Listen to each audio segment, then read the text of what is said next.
Ministro de Ambiente, Gustavo Manrique. Voy al grano, ministro. En homenaje a su tiempo, la consulta popular. ¿Qué propone el gobierno en las preguntas 7 y 8? Bueno, buenos días de nuevo, Juan Javier. Buenos días, Carlos. Buenos días, Pocho. Gracias por la invitación. La pregunta 7 y la pregunta 8 son referentes ambas a sostenibilidad, a materia ecosistémica y, en definitiva, conservación.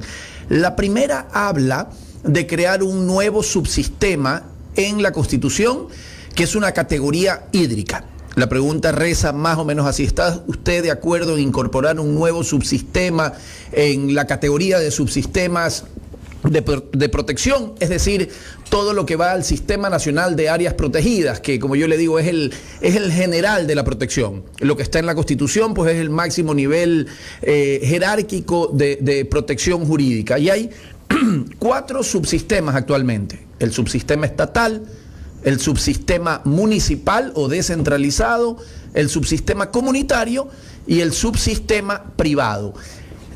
Las áreas de protección hídrica, que es lo que estamos proponiendo, se cree este quinto subsistema, son un sistema compuesto típicamente por sectores estatales, municipales, comunitarios y privados. Típicamente, inclusive, a veces abarcan varias provincias o traslapan de una provincia a otra, pero sin lugar a duda agrupan organizaciones como gobiernos descentralizados, que pueden ser prefecturas, municipios o comunitarios. Actualmente hay 7 fondos de agua: el FONAC, el Fondo de Agua de Tungurahua, y el éxito de esos fondos es que están compuestos multidisciplinariamente por diferentes organizaciones privadas, comunitarias, estatales. Y la ley, la Ley Orgánica de Recursos Hídricos, dice que cuando usted crea un APH, que es un área de protección hídrica, que es una zona de mucha importancia hídrica, ya puedo explicar más adelante por qué, dice, usted tiene que subirlo al subsistema que está en la Constitución, y no hay tal. Entonces, aquí viene lo importante: la Corte Constitucional declaró inconstitucional la Ley de Recursos Hídricos. ¿Por qué? Por falta de socialización. Eso es análisis de otra materia, ¿verdad? Pero hay una cierta incertidumbre de cómo va a quedar esa ley. Y dada la importancia del recurso hídrico, lo que decimos es, para no estar en acefalía, para no estar en incertidumbre, créese un sistema, un subsistema hídrico, que ya dije que son compuestos por entes municipales, estatales, comunitarios o privados, para que quede bloqueada desde la Constitución. Eso es en términos generales. Ahora, solo como complemento, un APH es una zona donde se produce el agua, donde las personas, que voy a ser muy metafórico, ¿verdad? Donde lo que yo le digo, los ríos voladores, que son nubes cargadas de agua, chocan típicamente con el vegetal del páramo. Las gotas de agua se quedan impregnadas ahí y luego esa agua permea a todo el país. Les recuerdo que 8 de las 9 cuencas hídricas vienen de páramo. Pero ¿qué pasa, Carlos, Juan Javier y Pocho, si usted permite ahí hacer... No nos metamos con minerales o petróleo para que no digan que soy exagerado, pero ganadería o una fábrica de tela que bota tintes al agua? Aguas abajo, toda esa gente, nosotros los 4 aquí, la mayoría de los que nos escuchan, el agua no sale en un grifo. Pero hay una gran parte de la población que la toma de la sequía, que la toma con balde y de ahí la cargan y la llevan a su finquita. Entonces, no puedes hacer ganadería ahí. ¿Y cómo la haces? Creando un área de protección hídrica, porque creas un plan de manejo. Eso abarca, digamos, y perdón lo extenso de la respuesta, pero eso abarca la necesidad que arranca desde 1, la relevancia del agua; 2, la incertidumbre de haber declarado inconstitucional; 3, que no hay un subsistema; y 4, que las áreas de protección hídrica son mixtas. Gustavo, buenos días, y también el placer de conversar contigo en esta entrevista. Mira, gracias. En la consulta popular hay una serie de preguntas, con excepción de las 7 y 8, todas son políticas. Por ende, la gente las escucha a diario y las entiende. Que sí que hay que reducir el número de asambleístas, la gente entiende que es eso, que sí que hay que sacar a los militares a las calles a reforzar la labor policial, la gente sabe perfectamente y hasta desea eso. Que sí, que lo de aquí, que sí, que lo de allá, toda la gente más o menos lo entiende, hasta la pregunta 6.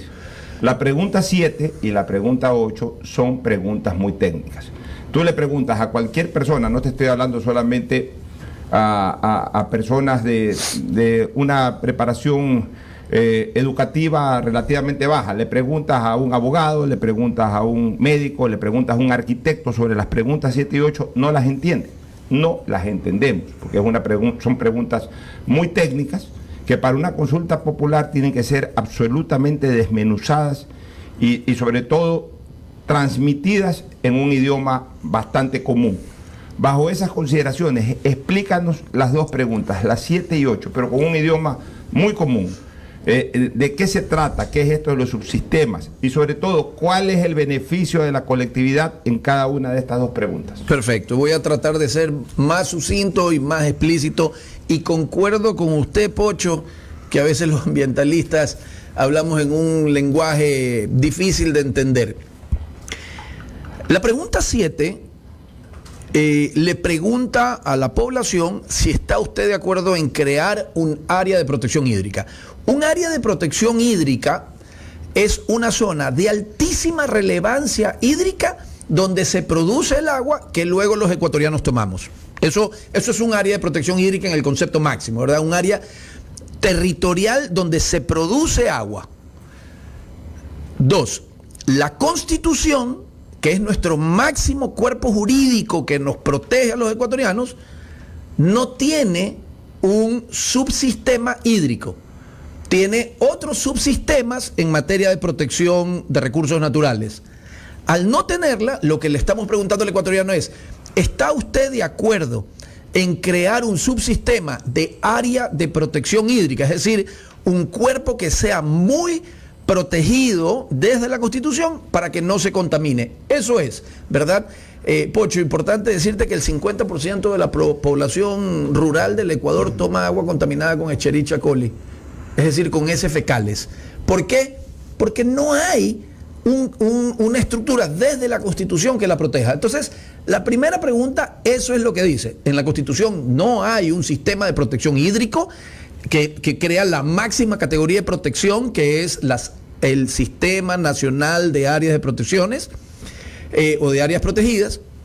Y la segunda pregunta... O sea, la primera pregunta es, ¿estás de acuerdo en proteger las reservas de agua para que no se contaminen, o las fuentes de agua para que no se contaminen con heces fecales? O sea, sí, y otras cosas, porque no me quiero meter con otros rubros, pero con minerales, con fábricas, con un montón de cosas. Proteger el agua, para que no se contamine. Porque, Pocho, son zonas pristinas. ¿Sabes lo que pasa, Pocho? Que nadie para a detenerse de dónde viene el agua. Nadie hace ese análisis, ¿verdad? Y la escasez hídrica. Usted está visto lo que está pasando en México. En México ya el presidente AMLO prohibió la instalación de fábricas de fábricas de cervezas en unas provincias, porque en la prioridad de cómo se usa el agua, lo primero es consumo humano, ¿verdad? Luego vienen otras que son actividades productivas, caudales ecológicos y demás.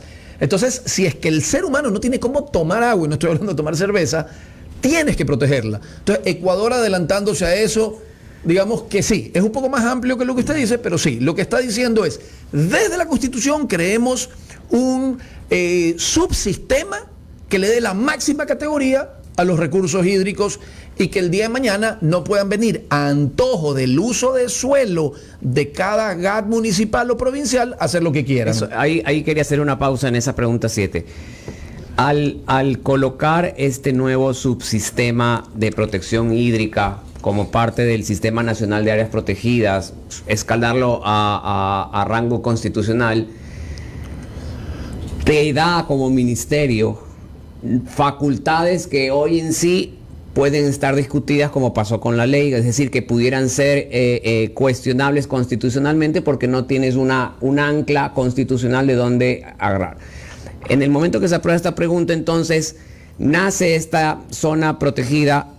Al ser zona protegida, es el ministerio el que va a entrar a regular y determinar qué zonas declara hídricamente protegidas, o automáticamente todas las fuentes de agua tienen esa categorización. No, el ministerio tiene que declararla mediante un mecanismo y una documentación y unos análisis previos territoriales.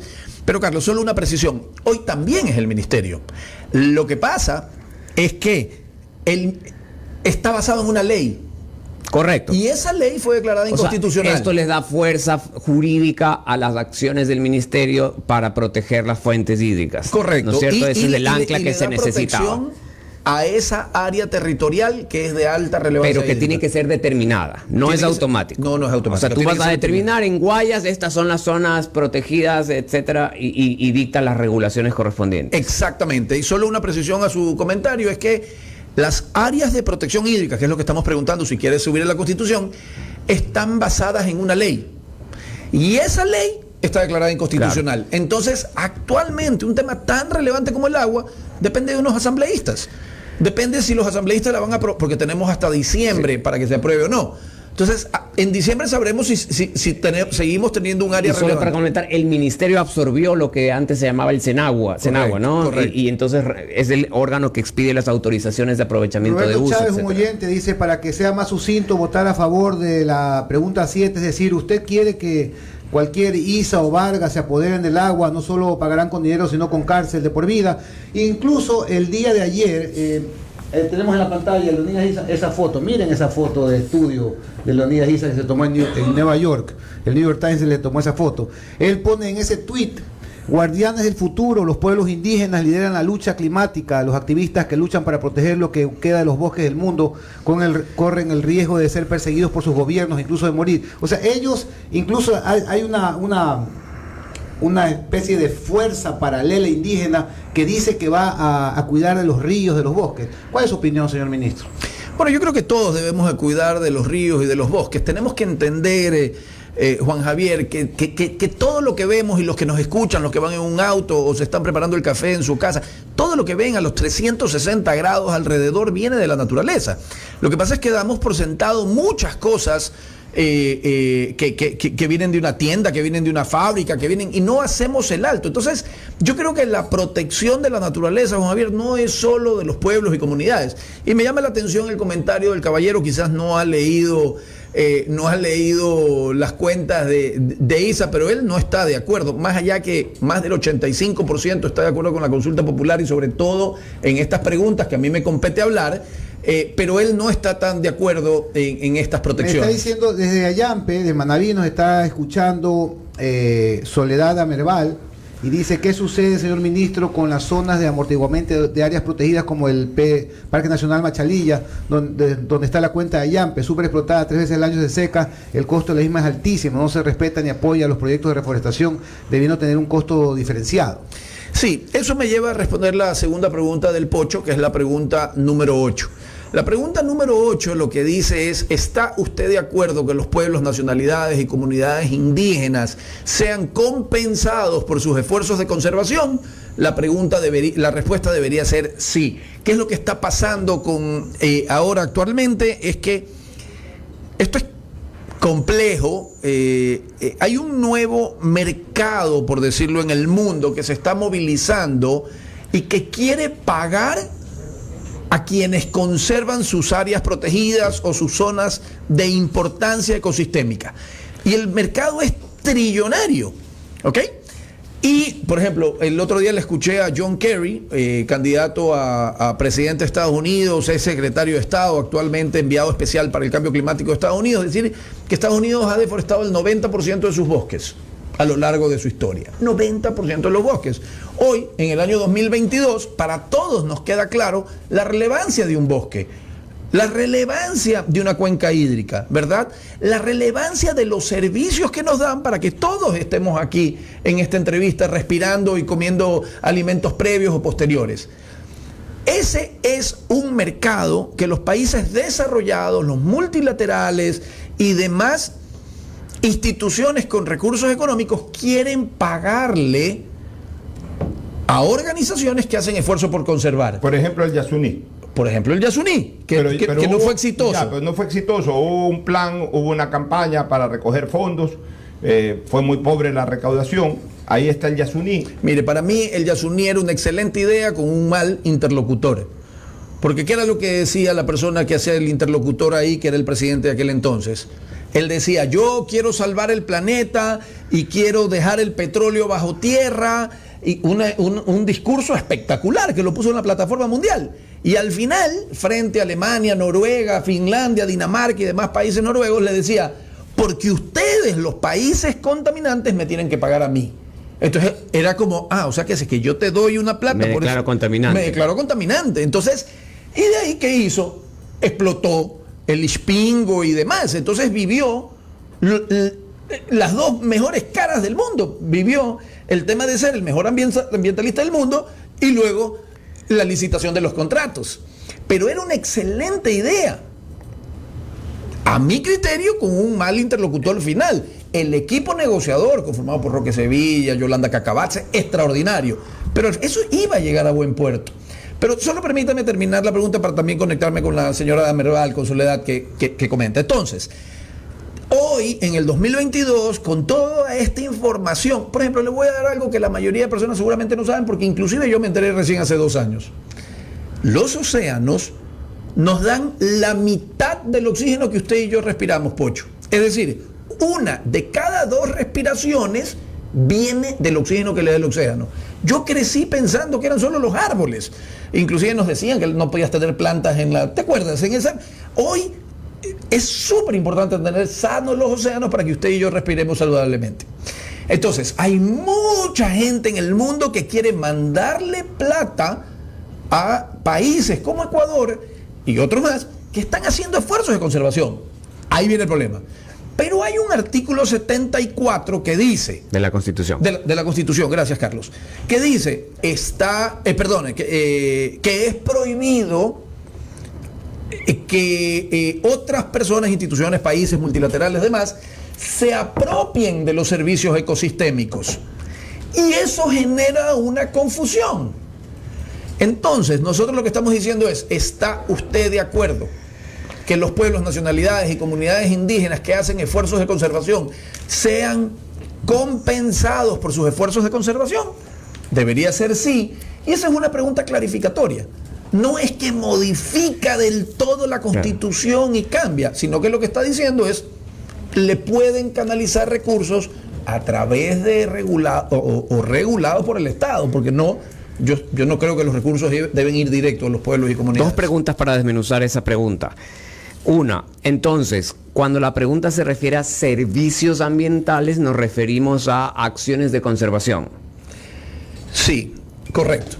Ok, 2, tú estás mencionando que la pregunta va dirigido a que solo las comunidades y pueblos y nacionalidades reciban esa compensación, o porque la pregunta sí dice las personas, es decir, no solamente las comunidades, sino un particular que tenga una hacienda donde haya un buen páramo y decida no explotarlo, puede presentar, o solo va dirigida la pregunta a zonas de las comunidades, pueblos y nacionalidades. Sí, su comentario, Carlos, sin lugar a duda es importante porque, por ejemplo, la pregunta puede mejorar en la parte que dice personas, y a pesar de que, digamos, los asesores legales nuestros dicen que personas abarcan naturales y jurídicas, usted sabrá mejor que yo como abogado de eso, pero en todo caso pudiera decir naturales y jurídicas.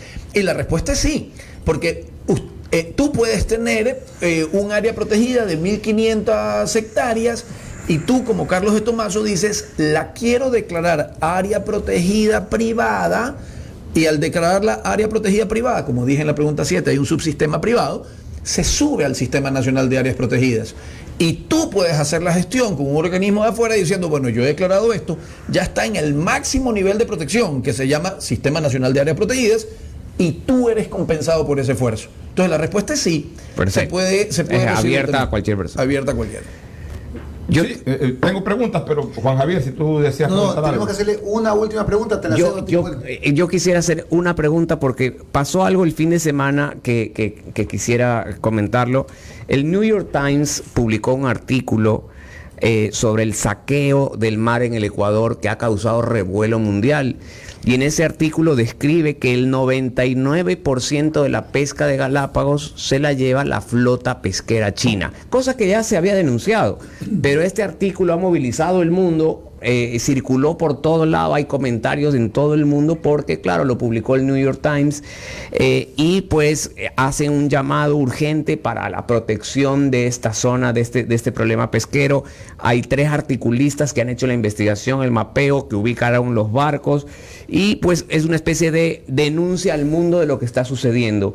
¿Cómo estamos en esto para proteger la pesca? Y dicen además en el artículo que los pescadores artesanales denuncian que no hay pescado, o sea, que se lleva todo. ¿Cómo estamos en eso de proteger, de que no pase esto, Gustavo? No sé si leíste el artículo. Lo he leído por tramos porque me lo ha mandado mucha gente, el párrafo que más le ha hecho clic a cada una de las personas que me lo ha mandado. No lo he leído todo, pero he leído lo suficiente para estar enterado, digamos. A mí me parece una verdad a medias. ¿Por qué? Porque luciría como que esta flota, que es una flota de 350, 360 embarcaciones con buques nodrizas, efectivamente, Carlos, es una ciudad de diferentes barcos, de diferentes banderas internacionales, principalmente de países asiáticos, pero no es un solo país, pero son, imagínense, 350, 360 barcos, pero Ecuador, su zona marítima, digamos, su zona económica exclusiva, son 200 millas náuticas, es decir, de la punta más saliente de cada parte continental, o en este caso Galápagos, de cada parte de isla oceánica, son 200 millas. Ecuador hace años creó las primeras 40 millas protegidas. Esa es la Reserva Marina de Galápagos. Ahora, en el gobierno del presidente Lasso, se crearon 6 millones de hectáreas más, que son 60.000 kilómetros más protegidos, que llegan hasta las 200 millas. Los barcos, en estos casi 2 años que hemos estado, digamos, 17 meses, los barcos asiáticos o la flota internacional ha estado 70 millas afuera de las 200 límites. Es decir, no han entrado, entraron, me parece que en el 2018 un barco, el Xuanlun, me parece que es el nombre, y se lo cogió con cerca de 6.000 tiburones hace 4 o 5 años, ¿no? Ahora no han entrado, pero lo que pasa, Carlos, es que los peces no conocen de fronteras. Así es. Nosotros conocemos de fronteras. Entonces, si te pones en el bordecito, efectivamente pudieras estar cogiendo, digamos, peces o especies nuestras. Pero el presidente habló con el presidente de China principalmente y se han respetado en estos 16 o 17 meses y no ha entrado esa flota. Pero sin duda es una amenaza. Y termino diciéndole que la Reserva Marina Hermandad, esos 60.000 kilómetros que creamos, fue creado en un corredor transfronterizo. Entonces, nuestras 60.000 kilómetros chocan con el borde de Costa Rica. Y Costa Rica también creó ese corredor protegido. Y Panamá también creó en el mismo borde que choca con Costa Rica. Y Colombia también lo creó. Entonces, Ecuador, Panamá, Colombia y Costa Rica crearon la reserva marina más grande del mundo con 500.000 kilómetros. Esas zonas están protegidas. Ya está vigente, ¿no? Ya está vigente y sí, ya está vigente y el presidente hará otro anuncio en los próximos días. Señor ministro, sabemos que tiene una reunión justamente con otro ministro en estos minutos, así que tenemos que despedirlo. Hay muchas inquietudes de los oyentes, es increíble la gente conectada, incluso también desde Manabí, desde el sur del país. Las comunas siguen vendiendo las montañas, deforestan, señor ministro, una opinión. Siguen vigente la ley para los cazadores y traficantes, señor ministro, etcétera. Hay muchas inquietudes. Debemos regresar. Ustedes tienen que venir más a menudo. Una hora entera, porque hay demasiadas preguntas. La minería ilegal, la pesca ilegal. Lo traemos a las 6:30 la próxima. La próxima lo traemos a las 6:30. Lo importante, Gustavo, es de que a la gente se le diga que las preguntas 7 y 8 son para proteger el medio ambiente. Así es. Que no hay interés particular de nada, que no está dirigido a beneficio de nadie, sino al medio ambiente. Y proteger el medio ambiente es primero proteger el Ecuador, proteger nuestro aire, proteger nuestra agua y proteger al mundo. Hay que decírselo así para que la gente lo entienda. Es que el problema, por ejemplo, mira, un punto de orden, Pocho. Hay un oyente que nos escucha y le agradezco la sintonía fiel de José Ceballos Vera. Dice, votaré no por cualquier pregunta de este gobierno, no. Que eso es lo que no hay que hacer. Entonces yo le respondo, me tomo la molestia de decirle, consejo no pedido. Hay que analizar, no es una encuesta, sino está a favor o no del gobierno. Es el problema, cuando todos pensamos que esto es una encuesta. Y en esto rotundamente sí. Yo al menos en esta pregunta, es más, voy a hacer, cuando la apruebe la Corte voy a hacer campaña porque en esta parte estoy totalmente de acuerdo. Y lo importante es felicitarlo al ministro Gustavo Manrique porque está haciendo un buen trabajo, un trabajo técnico, no político. Así es. Y hay que estimular a la gente que desarrolla un trabajo técnico que es lo que necesita el país. Muchísimas gracias, Gracias. ministro.